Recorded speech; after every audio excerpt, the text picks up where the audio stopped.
si hay violencia en este país, el arte o los artistas no estamos haciendo nuestro trabajo.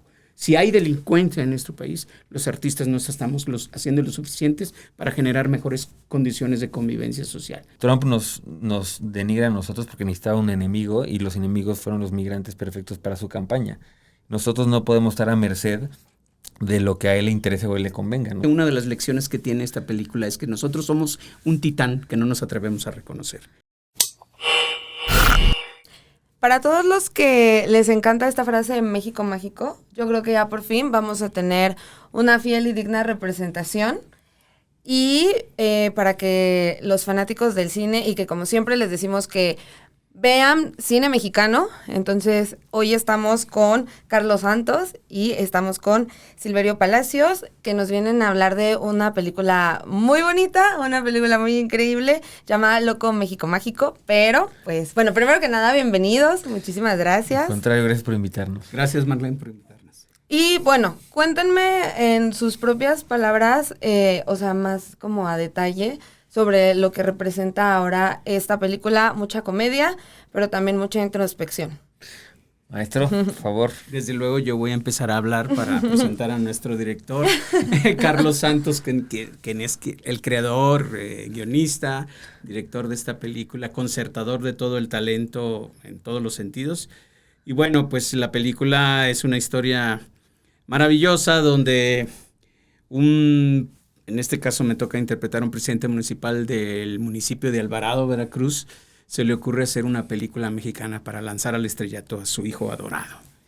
Y de ahí se desatan muchas cosas, porque no nada más por tu hijo, sino también tenía el afán de ser gobernador, pero no le están dando la candidatura. Exacto. Entonces al 10:15 se le ocurre la grandiosa idea de que antes de que deje de ser presidente municipal, se va a gastar todo el dinero del municipio en hacer una película, y que según él, la película va a ser tan popular que gente de todo el mundo y de México van a visitar Alvarado y va a salvar a Alvarado de la crisis económica. Entonces la idea, es la historia de pues, ¿será iluso o no será iluso, Benito? No, porque lo que va a suceder a partir de la película es que Alvarado, Veracruz, se va a convertir en un municipio muy importante. La gente la va a visitar, es caluroso, es grosero como grosero, ¿no? Uh-huh. Pero no menos vivo y no menos encantador, no menos loco, no menos mágico que en todo el país. Cierto. Justo. Igual creo que esta frase que ya es como muy común en México, que es justamente, ¿no? México mágico, porque parecería que aquí pasan cosas que suenan absurdas, pero nosotros las tenemos, ¿no? O sea, que ya es como eso y que ya superamos a la IA, ¿no? Entonces, esa película, o sea, ¿celebra esta parte o también se burla un poquito de que ya hemos como que normalizado, o sea, muchas cosas? Pues yo creo que la película celebra a México, pero lo celebra sin esconder también sus vicios o sus partes también, no que sean defectos, sino es que para mí México es un misterio que nunca deja de sorprender, que te abraza y a veces te empuja, que te la puedes pasar increíble y un día puede ser de mucha amargura. Es un país que yo amo y yo fui a hacer un cortometraje hace como 20 años a Alvarado y me quedé sorprendido con el sentido de comunidad que había ahí. Éramos 2 estudiantes y la gente se fue sumando a ayudarnos a hacer el cortometraje, y eran las 10 de la noche y habíamos tomado mucha cerveza por el calor y estábamos todos borrachos. Yo ni podía detener la cámara, pero me quedé muy impactado con lo alegre que era la gente de Alvarado y este sentido de comunidad, y se me quedó grabado en la mente como el lugar más feliz de México. Y ya después, años después, cuando el presidente de Estados Unidos empezó a hacer declaraciones nefastas de nosotros, pues me dio mucho coraje. Y como que se unieron esas dos ideas de decir cómo le demostramos a los mexicanos o cómo nos recordamos a los mexicanos y les decimos a los gringos que ellos podrán ser potencia económica, podrán tener una economía gigante, pero nuestra alegría, nuestro sabor por la vida nunca lo van a tener, ¿no? Y eso así nació esta película, que al final acabó teniendo este título de México Mágico de una forma muy celebratoria. Ok. ¿A ustedes les parece que todavía seguimos, o sea, frente a la mirada de los extranjeros, como teniendo como ciertos estereotipos como mexicanos? ¿Cómo? ¿Ante los extranjeros? Ajá. Pues sí, siempre en el cine nos han pintado, ¿cómo nos pintan? Pues sí, como delincuentes, como narcos, como corruptos, etcétera, etcétera. Todo en ese mismo en ese mismo tenor, ¿no? Y aquí el maestro no me dejará mentir, el cine es una herramienta de persuasión social, construye ideas, construye identidad. Entonces, pues esta película es un ejercicio de ahora nosotros contar una historia donde nosotros seamos los héroes y los gringos sean también un estereotipo. Desde luego. ¿No? Pero también hay algo muy importante. La película trasciende algo que es sustancial desde mi punto de vista. Es que si bien podemos ser corruptos, podemos ser narcos, podemos ser delincuentes y eso, no somos eso solo en esencia. Esencialmente somos una raza feliz, ¿no? Y eso quizás es una herencia de nuestros ancestros y en eso también con eso juega también la película. Pero somos una raza feliz porque contamos con el otro, vivimos con el otro, convivimos con el otro. Es decir, todavía en México se mantiene esa estructura celular de la familia con un arraigo histórico, ancestral, insisto, que nos hace tratarnos de manera más fraternal, de manera más cercana, y convivimos siempre en el ámbito de la fiesta. Y siempre andamos buscando aquel que es el punta de lanza, el que motiva a lo festivo, y nos afiliamos a él. Es casi siempre el líder en la onda familiar. Esta película se hizo en un entorno así familiar, festiva, y yo creo que se va a notar en la pantalla. Cierto. Ok. Ahorita que estábamos hablando más de la premisa, me surgió como una duda. Hablando de que es un pueblo que quiere como hacerse visible, ¿no? Entonces utiliza el cine para esto. ¿Qué tanto ahí también hay como esta crítica sobre las personas como que cuentan las historias, ¿no? O sea, ¿cómo decides tú cómo vas a contar una historia? ¿Quién va a contar la historia? Y sobre todo, pues, ¿quién va a ser como la persona a la que veas? Porque no todo mundo puede hacer. Pues es que ese es el tema, o sea, esta frase de que la historia la escribe el que gana la guerra, y como sociedad la forma en la que se construye una identidad es a través de historias. Hace miles de años era en una fogata, ahora puede ser a través de las redes sociales, del cine, pero al final la identidad colectiva se forja a través de qué historia nos contamos a nosotros mismos. Y siento que ahí hay mucha área de oportunidad como mexicanos y como artistas de revertir el discurso nacional hacia el sentido de comunidad, hacia el sentido de orgullo, que sucede de forma orgánica cuando es el mundial, ¿no? Pero pues el chiste es que no sea cada 4 años, ¿no? Y no nada más cuando metan gol o cuando jueguen bien 11 señores, ¿no? El chiste es que qué bonito sería vivir con esa euforia nacionalista todo el tiempo, no nada más cuando sea el mundial. A ver si esta película logra revivir un poquito ese sentimiento o colarnos a la colita de entusiasmo que hubo hace unos meses con el mundial. Pero pues es eso, el cuentacuentos forja las identidades de un pueblo, de una nación, y nosotros que consumimos mucho cine norteamericano, pues al final nos comemos sus cuentos y el cine nacional tiene que revertir eso. De formas muy creativas e inteligentes tenemos que volver a seducir al espectador nacional y que nosotros tomemos un poquito la batuta de nuestras historias. Bueno, todos aspiramos a vivir una vida digna de ser contada, ¿no? Y si hay algo que es sustancial en el mexicano es que pese a las adversidades, pese a las pesadumbres, pese al dolor, pese a las enfermedades, nosotros siempre queremos y anhelamos y ansiamos contar una vida la parte dichosa de nuestra existencia, o sea, hacer una historia feliz de nuestra vida, ¿no? Contarla así. Por algo tenemos ese trato pícaro con la muerte, ¿no? Porque al final es como hacerle un guiño y decirle, oye, pero viví, ¿no? Viví. Y morí a pesar porque tenemos que morir, pero viví, ¿no? Porque lo bailado, ¿quién me lo quita, no? Exacto. Decimos, es una frase muy, muy nuestra. Y entonces, en esta película creo que es algo muy sustancial. Se mezclan ambas cosas. Se mezclan la muerte y se mezclan la felicidad como si fueran dos caras de una misma moneda, ¿sabes? Siempre que hay que sacrificar algo, el sacrificio, el ritual está implícito en ese morir tiempos, etapas para conquistar nuevas luces, luego entonces dicha, luego entonces felicidad, ¿no? Y esta película incide sobre eso, por eso se llama Loco México Mágico, que a pesar de lo aparentemente comercial, sí incide el nombre y lo atrapador que te podría tener, lo seductor que podría ser.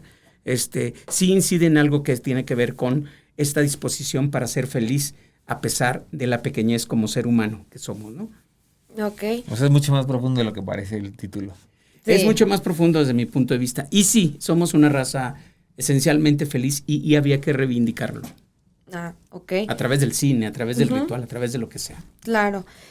También hablando de que, bueno, en la película como que quieren atraer turismo, ¿no? A una ciudad. Pues en la vida real ha pasado muchas veces que gracias a la televisión, a las series, al cine, sí atraen turismo a ciertas ciudades, pero por ejemplo tenemos esta parte de como el narcoturismo también, ¿no? O sea, que a la gente le gustaría como conocer, no sé, en Colombia, donde estaba Escobar, ¿no? Y Ajá. aquí en Sinaloa, cosas del Chapo, incluso en Italia, ¿no? O sea, quieren ver como la parte de la mafia y todo eso. También, o sea, ¿qué responsabilidad existe también al contar una historia de un lugar para que se vuelva turístico, pero no en el mal sentido? Pues sí, aquí en el caso de Alvarado, esperemos que sea positivo, si hay alguna derrama ahí, algo que logremos, está padre. Y en el caso pues del narcoturismo, pues ¿tú qué piensas, maestro? O sea, es un tema complicado porque la gente siempre va a buscar ídolos y va a buscar referentes y ante una ausencia de ídolos, pues agarran teniendo a un narcotraficante como ídolo y es una cuestión complicada porque de repente también esos narcotraficantes ponen escuelas en los pueblos, entonces es una contradicción ya mucho más compleja que en esta película no queremos tocar, pero esperemos que esta película sea positiva y que la gente de Veracruz la reciba bien y que les guste. Ya tuvimos la primera ahora en Veracruz y tuvimos una respuesta favorable y estamos muy agradecidos con la gente de Veracruz. Filmarla ya también fue muy lindo. La gente te recibe siempre con los brazos abiertos, es alegre, te comparte su energía y eso yo lo vi reflejado a cuadro. Teníamos a dos personajes que fueron interpretados por gente que no era actor, no eran actores, pero eran habitantes de Alvarado y le dieron otro sazón también a la película. Entonces, pues, solamente tenemos gratitud por parte de Veracruz, de mi parte por lo menos. Pues yo no sé si fusionar ambas cosas. Yo sé que forman parte del mercado de la atención del espectador ahora que el narco se ha vuelto como casi un producto de consumo en todos los sentidos. Bueno, hay hasta souvenirs de la cultura narco. Pero yo creo y quiero insistir en que la película se centra en la capacidad que tenemos los mexicanos para ser feliz, para convertir todo acto público, ¿no? Primero todo acto, todo impulso orgánico de alguien que tiene, por ejemplo, en el caso del presidente municipal, una intención para beneficiar a su pueblo, en este caso lo convierte en una fiesta, ¿no? Entonces, hacer una película es una fiesta. El mundial en México lo convierte en una fiesta. Cualquier cosa lo convierte en una fiesta. Y es lo mejor que podemos hacer justamente para empalmarnos con ese universo donde todos ponemos en juego nuestra buena voluntad. Lo otro es ese lado perverso de quién es capaz de transgredir el orden normal y quién llega a tal poder, a ese nivel de poder que lo hace descaradamente. Yo no sé si eso nos sigue conveniendo como cultura, encontrarle un gusto, un placer a eso. Si le encontramos un gusto, un placer, tendríamos que sernos responsables de las consecuencias de un universo como eso. Y si no, lo mejor es, por salud, entregarnos a esa dicha de convivir con el otro de buena manera, creo yo. Claro. Y pues una pregunta que supongo que el público quiere saber, obviamente. Daniel, ¿no? Que a mucha gente le encanta la comedia, pero cuéntenme cómo fue esta parte de trabajar con Daniel. Y pues qué fue lo que aportó, además de que, no sé, o sea, es que yo me lo imagino que, no sé, como que todo el tiempo te hace reír, como que... Sí, fíjate que para él fue muy interesante porque él pensó que en esta película también iba a tener este rol como de soltar el chascarrillo al final de la escena o en las líneas, y desde el primer día que filmamos fue como, no, aquí tú no tienes que decir el chistecito, nada más tienes que sufrir la escena y padecerla. Y eso lo sacó él mucho de onda, y entonces se dio cuenta que estaba en un lugar, fuera de zona de confort. Y después el maestro también lo empujó mucho, y te digo, todo el talento y toda la producción, siendo que estuvimos siempre en los hombros de Silverio. Él subió la vara y de ahí nadie se podía bajar, y todavía tuvo aquí la suspicacia un día Silverio. Se venía una escena importante, muy dramática, y se acercó Silverio y me dijo, ¿me das permiso de trabajar con Daniel? meterlo un poquito en escena. Y le dije, sí. Entonces Silverio durante todo ese día, vamos a filmar en la noche, fue como muy seco con él. Él llegaba y le quería hacer una broma y él no sonreía. Entonces empezó a sentir una tensión Daniel, decir, ¿por qué le caigo mal a Silverio? ¿Qué está pasando? Y así lo estuvo trabajando psicológicamente todo el día para que en la noche que fuese la escena, él pudiera entrar en personaje como se debía. Y al final el resultado fue muy, muy padre. Entonces, te digo, teniendo a gente como Silverio, teniendo esa bendición, pues todo el mundo crece y ahí Silverio sabía qué hilos mover, de qué forma para que todos estuviéramos a la altura. ¿Sí te acuerdas de esa anécdota o no? La han contado tantas veces. Fue un gran acierto. No sé. Daniel, pregúntale a Daniel. Daniel está feliz. No, Daniel hizo un muy buen trabajo.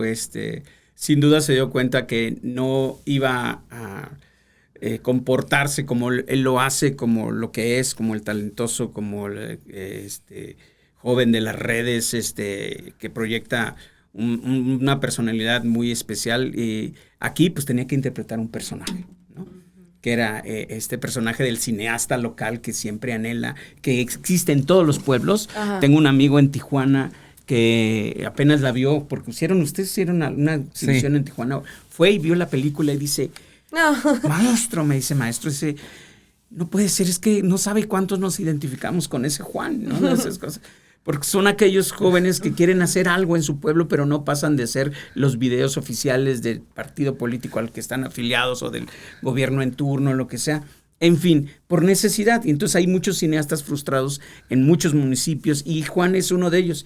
Y resulta que cuando llega Daniel y se da cuenta que él no tiene que no va a jugar con el personaje que él sabe interpretar y que domina a la perfección, sino que hay que meterse en un vestuario distinto, en un orden de pensamiento distinto, y además que hay que compartirlo con personajes que forman parte de un universo al que él pertenece y que desconoce del todo, porque no conocía la dinámica del cine. Ahora que lo conoce está fascinado y creo que él hizo su mejor esfuerzo y ya lo verán. O sea, para mí, pues, ¿qué les puedo decir? Está sensacional. Yo no soy quien debe evaluarlo, pero pues ya lo disfrutará la gente. Y después de contar tantas historias sobre México, ¿cómo se cuenta una historia que sea muy mexicana, pero justo, o sea, ya sin tanto mariachi, tequila? Sin estereotipos. Ajá. Pues en la riqueza de los personajes, yo creo. O sea, si tienes un spot turístico, sí vas a poner las tomas de la gastronomía y las playas y demás, pero eso es un spot. Al final la riqueza de México yo siento que está en la gente y en la profundidad de sus personajes y generar personajes entrañables. Ahí es donde yo creo que está la gran riqueza, ¿no? Sí, yo creo que estandarizar la forma de pensar y sentir del mexicano con un estilo musical, con un tipo de un colorido en cuanto a vestuario, todas estas cosas, pues eso ha sido muy conveniente para la venta de sí mismo, pero la esencia del mexicano también está en su forma de reaccionar frente a la adversidad, por ejemplo, ¿no? O sea, una película no se hace parece que la adversidad es uno de los elementos sustanciales de una película. De entrada llegas a un lugar donde no hay nadie que sepa hacer cine, y entonces pues tú vas a incitarlos y luego los invitas a participar, colaboran más con el corazón que con otra cosa, más con entusiasmo que destreza, y lo terminamos haciendo porque hay que controlar muchas cosas. Eso implica que los especialistas que íbamos de aquí a hacer cine, pues había que meterlos en ese universo. Entonces siempre hay un riesgo. Entonces, yo creo que ahí es donde se detona la verdadera naturaleza del mexicano. Lo vemos en los sismos, o sea, sale una solidaridad impresionante, una bondad, una generosidad de la gente. Lo vimos en la pandemia. Había amigos que salían a repartir comida a la gente de calle, por ejemplo, o nos pedían cooperación para hacer comida y darle a trabajadores que no tenían opción para salir a trabajar, pues, ¿no? Y tener ingresos. Eso, por ejemplo, en adversidades, o que la película, insisto, es una adversidad producir una película, si no preguntémosle a una broca de pronto.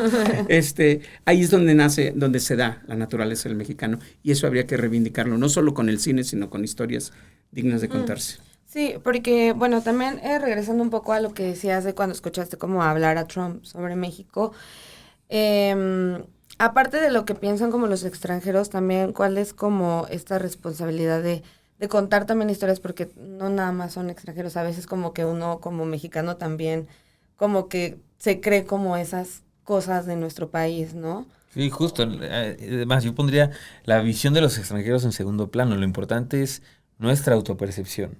Y todo ser humano necesita escuchar historias, ya sea que lo inspiren o que lo depriman, pero o sea, la población va a estar en búsqueda de historias para construirse. Y es responsabilidad. Si el gobierno, evidentemente, que tiene un compromiso económico por los tratados de libre comercio, no puede ser frontal ante un ataque, los artistas creo que sí tenemos la responsabilidad de contestar y de proteger nuestra identidad a través, en cualquier disciplina, ya sea cine, fotografía, pintura, escritura. Somos, de alguna forma, los artistas son los protectores de la cultura, los guardianes, y no, o sea, no podemos detenernos en el constante eh, producción de mensajes que nos fortalezcan ante la amenaza de que los americanos nos retraten como a ellos les convienen en sus intereses, ¿no? O sea, Trump nos denigra a nosotros porque necesitaba un enemigo y los enemigos fueron los migrantes perfectos para su campaña. Nosotros no podemos estar a merced de lo que a él le interese o a él le convenga. Nosotros tenemos que tener nuestra propia retórica que nos fortalezca y que nos unifique ante la mega industria cultural que tiene Estados Unidos. Y justo, por ejemplo, en esta historia también, no sé, hablando ahorita de estos cineastas, ¿no? Que quieren hacer con muchas cosas, también hay como alguna crítica, algún mensaje, alguna paradoja sobre esto que tenemos nosotros como de estar como validando nuestro cine frente al de Hollywood. Pues es que es como es el monstruo, ¿no? ¿Cómo va esta frase de tan lejos de Dios y tan cerca de Estados Unidos? Tan lejos de Dios, tan cerca de Estados Unidos. Digo, ¿no? ¿Cómo? Tan lejos de mí, pobre México, tan lejos de mí, tan cerca de Estados Unidos. No, Tan lejos de Dios y tan cerca de Estados Unidos, sí, así.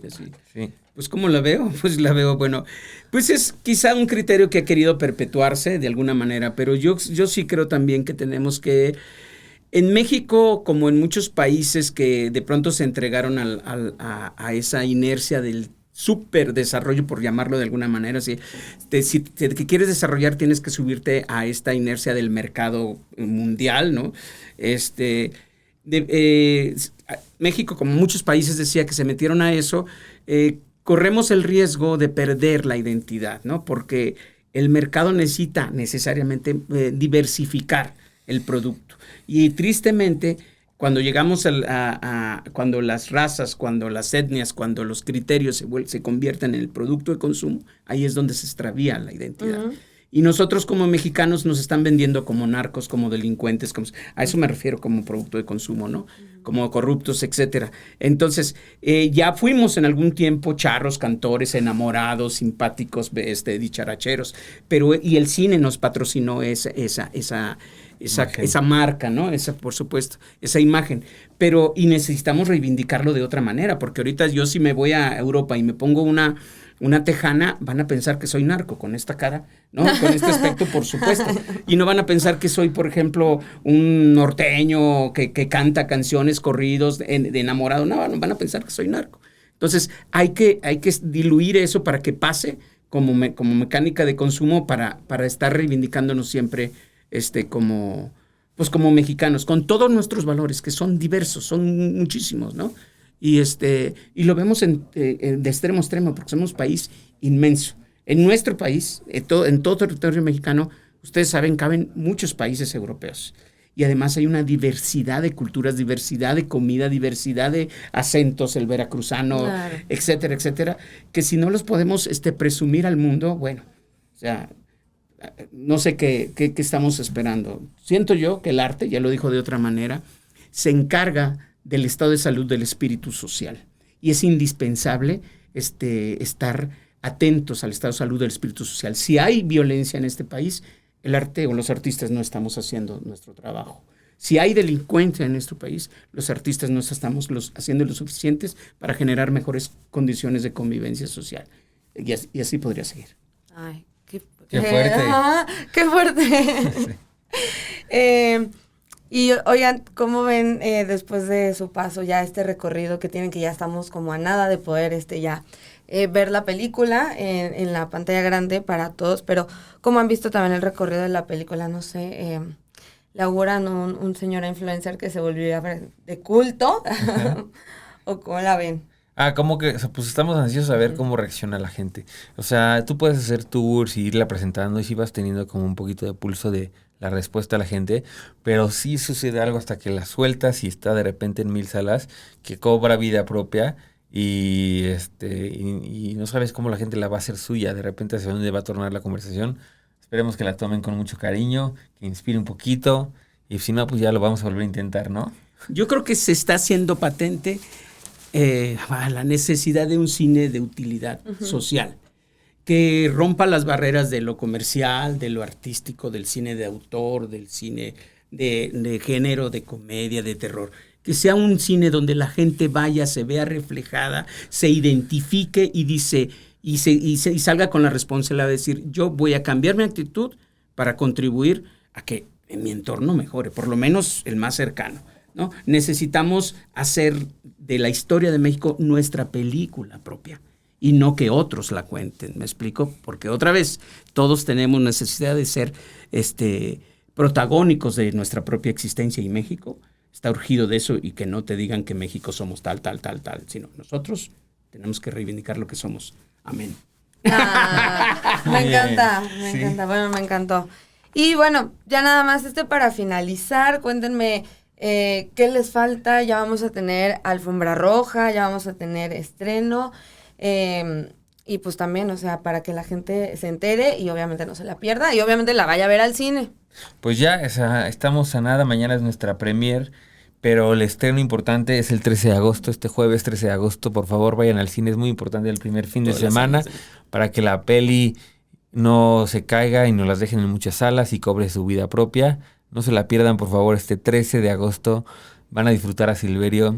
A mí, se tiene una carrera extensa, pero este personaje a mí me fascina y siento que la gente también va a disfrutar muchísimo del talento de el maestro. De verdad, es un personaje entrañable, todo el mundo me lo dice, y es un placer tenerlo yo como director de mis películas, pero es como una joya viviente, es como un patrimonio con patas. Patrimonio con patas, dice que es el headline. Me está comprando para su próxima película. No entenderás. Esto es una negociación. No, está bien, porque ya vamos a tener, a lo mejor te digo, tu trilogía de películas de culto. ¿No? Sí, tiene que estar Silverio ya. Sí. Contrato a 5 películas. Y justo también, una pregunta que mucha gente se hace también es justo, ¿cómo es como esa diferencia de llevar una película en México a los cines y qué tanto influye que se quede en cartelera para toda la gente que no sabe, que justo es por lo que siempre los invitamos a que vayan al cine? Pues es que es un mercado completamente abierto, pero compites contra titanes, ¿no? O sea, tienes que ganarle en la misma plaza a películas como Spider-Man, a franquicias que tienen una penetración a nivel mundial, y entonces estás compitiendo en la misma plaza. El boleto de mi película cuesta lo mismo que ir a ver Spider-Man y se ven en el mismo lugar, y entonces la hazaña de poder convencer a la gente que vaya a ver una película mexicana es difícil, y también siento que a veces han salido decepcionados de películas mexicanas hechas por las razones incorrectas, y entonces es también nuestra labor que recuperen la fe por el cine mexicano comercial.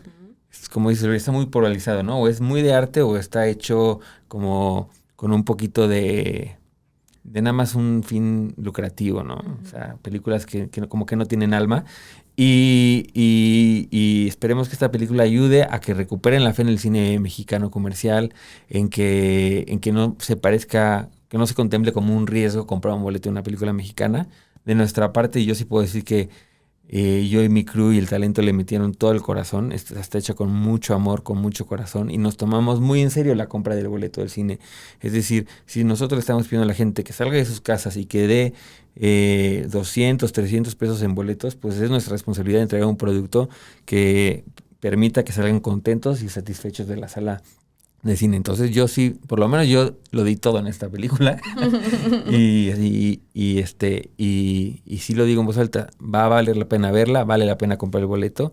Y si no sale buena, si les chocó, pues ahí me escriben en Instagram y ya nos arreglamos. Les pagamos el boleto. Ya hace otra película y ya se compensa. Exacto. Pues yo difiero del señor director, es lo bueno que tenemos posturas ¿Sí? contrarias, él está del otro lado de la cámara, yo estoy frente a la cámara, y entonces pero yo no creo que compitamos contra titanes. Yo creo que una de las lecciones que tiene esta película es que nosotros somos un titán que no nos atrevemos a reconocer. Y entonces necesitamos ver la película para darnos cuenta que nosotros tenemos la capacidad de competir con las otras historias, porque además las otras historias no nos conciernen. ¿Sí me explico? Nosotros no nos corresponden, no están dentro del marco de nuestra idiosincrasia. Esta película sí, ampliamente, sí somos una cultura diversificada por muchas razones, pero también policromática y enriquecida porque nos respalda una historia extraordinaria. Y en esta película está incluida pensar, y desde el lado lastimero, y ahí es donde yo estoy en desacuerdo, decir, no, pues es que nosotros somos menos. No somos menos. Nosotros, insisto, podemos hacer un cine extraordinario, lo hicimos en algún momento y por alguna razón, por intereses de otro orden comercial, lo que sea, perdimos ese espíritu y ahora necesitamos eliminar, por ejemplo, el rol más representativo del cine mexicano, el rol de víctimas. Y no, ya no somos víctimas, y menos en esta película. Así cerramos. Señores, ya escucharon al maestro, ya escucharon también a este gran director que nos ha regalado, la verdad es que joyitas también del cine. Entonces, pues yo digo que ya no tenemos más pretexto, nos vamos todos a salas el 13 de agosto. Nos vemos a partir del 13 de agosto para ver México... Loco México. Loco México Mágico. En todas las salas del país. Claro que sí. Y pues bueno, muchísimas gracias por estar aquí, muchísimas gracias a los que nos están viendo y pues ya saben que pues aquí les vamos a seguir trayendo grandes talentos así y grandes historias. Muchas gracias. Gracias. Nos vemos.